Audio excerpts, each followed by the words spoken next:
The rain fell in steady sheets, blurring the city lights outside Sarah's window. She sat on the edge of her bed, staring at a worn box resting on her lap.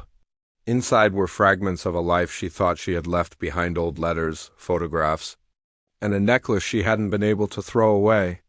Her fingers trembled as she opened it, memories flooding back like an unstoppable tide. Every item whispered of love once alive, dreams once possible, and a version of herself that felt like a stranger now. She had spent years telling herself she was fine, that the past didn't define her, but the truth was, she had never really let go. Sarah was a talented painter, yet her art had lost its colors years ago. Her canvases were pale and lifeless, just like the feelings she had locked away. Friends had drifted apart, sensing the invisible wall she built around herself. She still worked at the small art studio downtown, teaching children how to paint, but even there, she felt like an outsider to her own passion. Everything changed the day a little boy named Adam joined her class. He was quiet, always painting sunsets with bright oranges and pinks. One day, as she watched him carefully blend colors, he looked up and said, "I paint sunsets because they mean the day is over. Tomorrow I can start again." His words struck something deep inside her, something she didn't even know she was holding. That night, Sarah found herself walking to the old bridge on the outskirts of the city. It was the same bridge she used to walk across with Daniel, the man she once thought she'd spend her life with. The memory of their last fight still haunted her, the words they said in anger, the silence that followed, and the emptiness that swallowed her afterward.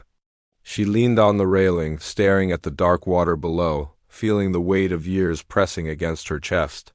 She pulled the necklace from her pocket, the one Daniel had given her on their first anniversary. For a long time she just stood there, the rain mixing with her tears. Then, with a deep breath, she unclasped it and let it fall into the river. It didn't erase the past, but for the first time, she felt a piece of it loosen its grip on her heart. In the weeks that followed, Sarah began to paint again, not for the studio, not for anyone else, but for herself.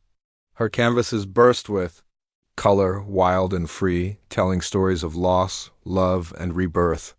Adam noticed the change and smiled one day as he handed her a picture of a sunrise. "For you," he said, "it's the first day after the sunset." Sarah's heart warmed in a way she hadn't felt in years.